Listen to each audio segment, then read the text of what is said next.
अगला अध्याय, ध्यान और उसकी महिमा। योग धर्म तथा शिव योगी का महत्व। शिव भक्तियाँ। शिव के लिए प्राण देने अथवा शिव क्षेत्र में मरण से तत्काल मोक्ष लाभ का कथन। उपमन्यु कहते हैं, श्री कृष्ण श्री कंठनाथ का स्मरण करने वाले लोगों के संपूर्ण मनोरथों की सिद्धि तत्काल हो जाती है। ऐसा जानकर कुछ योगी उनका ध्यान अवश्य करते हैं। कुछ लोग मन की स्थिरता के लिए स्थूल रूप का ध्यान करते हैं। स्थूल रूप के चिंतन में लगकर जब चित्त निश्चल हो जाता है, तब सूक्ष्म रूप में वह स्थिर होता है। भगवान शिव का चिंतन करने पर सब सिद्धियां प्रत्यक्ष सिद्ध हो जाती हैं। अन्य मूर्तियों का ध्यान करने पर भी शिव रूप का अवश्य चिंतन करना चाहिए। जिस रूप में मन की स्थिरता लक्षित हो, उसका बारंबार ध्यान करना चाहिए। ध्यान पहले सविषय होता है, फिर निर्विषय होता है, ऐसा ज्ञानी पुरुष का कथन है। इस विषय में कुछ सत्पुरुषों का मत है कि कोई भी ध्यान निर्विषय होता ही नहीं। बुद्धि की ही कोई प्रवाह रूपा संतति ध्यान कहलाती है। इसलिए निर्विषय बुद्धि केवल निर्गुण निराकार ब्रह्मा में ही प्रवृत्त होती है। अतः सविषय ध्यान प्रातः काल के सूर्य की किरण के समान ज्योति का आश्रय लेने वाला है, तथा निर्विषय ध्यान सूक्ष्म तत्व का अवलंबन करने वाला है। इन दो के सिवा कोई ध्यान वास्तव में नहीं है। अथवा सविषय ध्यान साकार स्वरूप का अवलंबन करने वाला है, और निराकार स्वरूप का जो बोध या अनुभव है वही निर्विषय ध्यान माना गया है। वह सविषय और निर्विषय ध्यान ही क्रमशः सबीज और निर्बीज कहा गया है। निराकार का आश्रय लेने से उसे निर्बीज या साकार का आश्रय लेने से सबीज का संज्ञा दी गई है। अतः पहले सबीज या सविषय ध्यान करके अंत में सब प्रकार की सिद्धि के लिए निर्विषय अथवा निर्बीज ध्यान करना चाहिए। प्राणायाम करने से क्रमशः शांति आदि दिव्य सिद्धियां सिद्ध होती हैं। उनके नाम हैं शांति, प्रशांति, दीप्ति और प्रसाद। समस्त आपदाओं के शमन को ही शांति कहा गया है। तम अज्ञान का बाहर और भीतर से नाश ही प्रशांति है।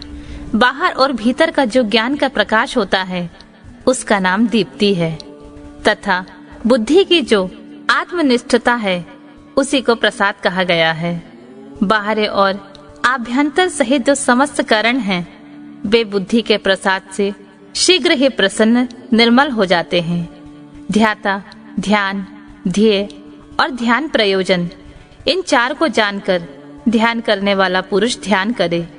जो ज्ञान और वैराग्य से संपन्न हो, जो सदा शांत चित्त रहता है, श्रद्धालु हो और जिसकी बुद्धि प्रसाद गुण से युक्त हो, ऐसे साधक को ही सत्पुरुषों ने ध्याता कहा है।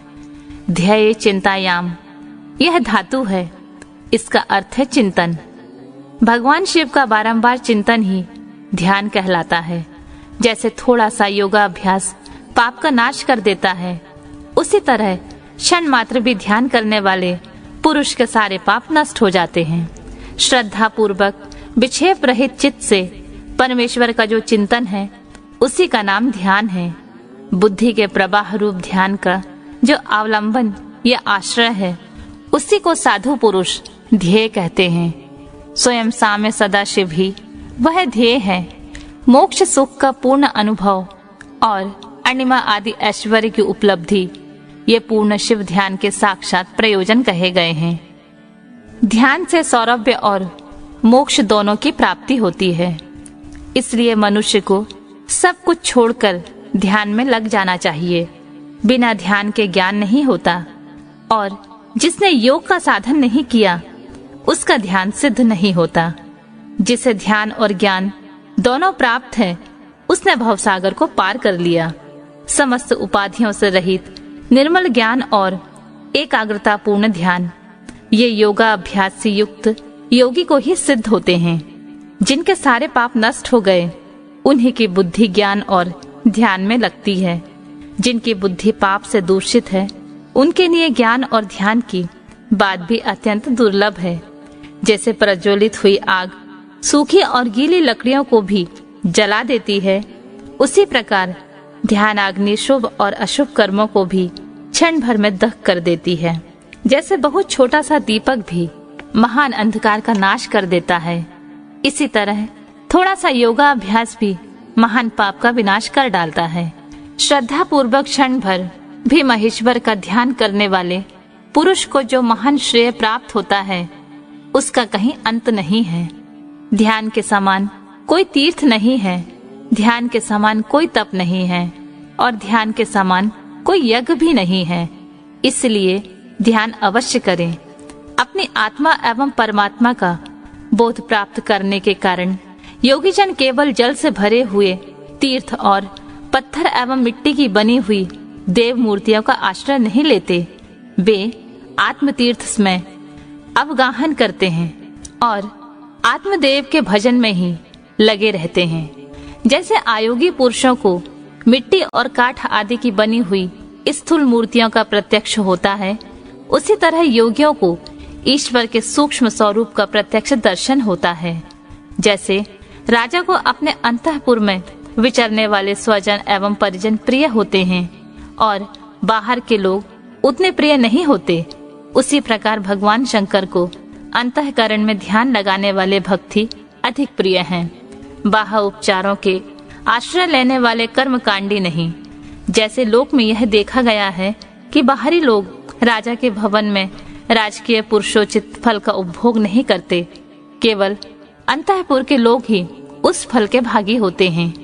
उसी प्रकार यह बाहर कर्मी पुरुष उस फल को नहीं पाते जो ध्यान योगियों को सुलभ होता है। ज्ञान योग की साधना के लिए उद्यत हुआ पुरुष यदि बीच में ही मर जाए तो वह योग के लिए उद्योग करने मात्र से रुद्रलोक में जाएगा। वह दिव्य सुख का उपभोग करके फिर वह योगियों के कुल में जन्म लेगा और पुनः ज्ञान योग को पाकर संसार सागर को लांघ जाएगा। योग का जिज्ञासु पुरुष जिस गति को पाता है, उसे यज्ञ करता संपूर्ण महायज्ञों का अनुष्ठान करके भी नहीं पाता। करोड़ों वेद वेदता दूजों की पूजा करने से जो फल मिलता है, वह एक शिव योगी को भिक्षा देने इस मात्र से प्राप्त हो जाता है।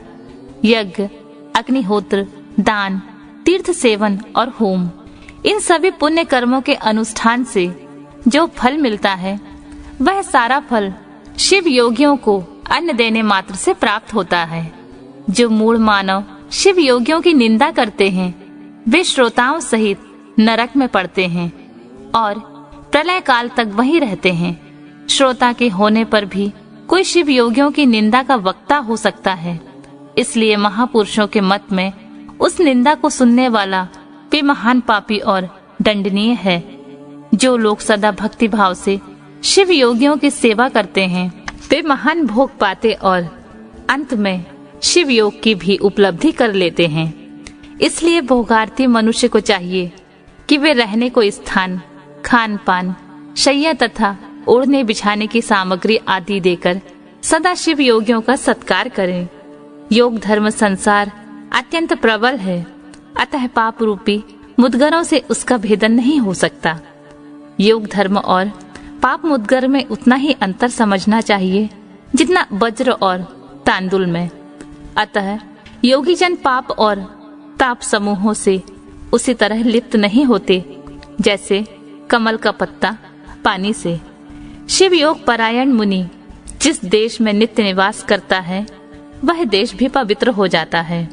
फिर उसकी पवित्रता के विषय में क्या कहना। अतः चतुर एवं विद्वान पुरुष सब कृत्यों को छोड़कर संपूर्ण दुखों से छुटकारा पाने के लिए शिव योग का अभ्यास करे।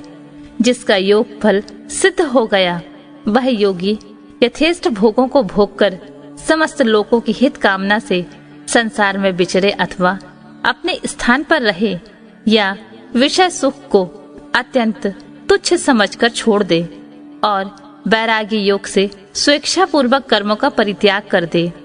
जो मनुष्य बहुत से अरिष्ट देखकर अपने मृत्यु को निकट जान ले, उसे योगानुष्ठान में संलग्न हो शिव क्षेत्र का आश्रय लेना चाहिए। वह मनुष्य यदि धीर चित्त होकर वही निवास करता रहे तो रोग आदि के बिना भी स्वयं ही प्राणों का परित्याग कर सकता है।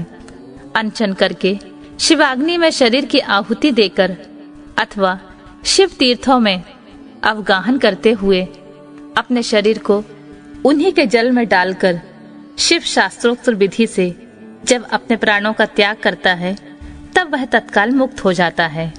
इसमें अन्यथा विचार करने की आवश्यकता नहीं है।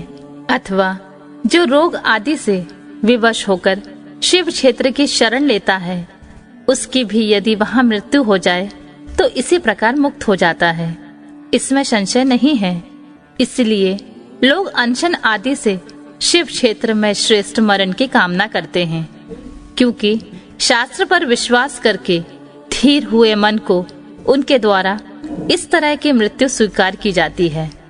जो शिव के लिए अथवा शिव भक्तों के लिए प्राण त्याग करता है उसके समान दूसरा कोई मनुष्य मुक्ति मार्ग पर स्थित नहीं है। इस कारण इस संसार मंडल से उसकी शीघ्र मुक्ति हो जाती है। इनमें से किसी एक उपाय का किसी तरह भी अवलंबन करके अथवा विधिवत श्रद्धा शुद्धि को प्राप्त होकर यदि कोई मनुष्य मरता है तो उसका अन्य पशु प्राणियों के समान यहाँ अधर्व दैहिक संस्कार नहीं करना चाहिए। विशेषतः उसके पुत्र आदि को उसके मरने से अशोच की प्राप्ति नहीं होती। ऐसे पुरुष के मृत शरीर को धरती में गाड़ दे या पवित्र अग्नि से जला दे या शिव स्वरूप जल में डाल दे अथवा काठ या मिट्टी के ढेले की भांति कहीं भी फेंक दे, वह सब उसके लिए बराबर है।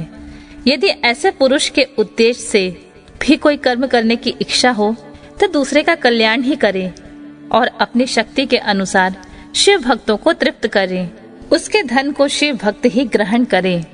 यदि उसकी संतति शिव भक्त हो तो वह भी ग्रहण कर सकती है।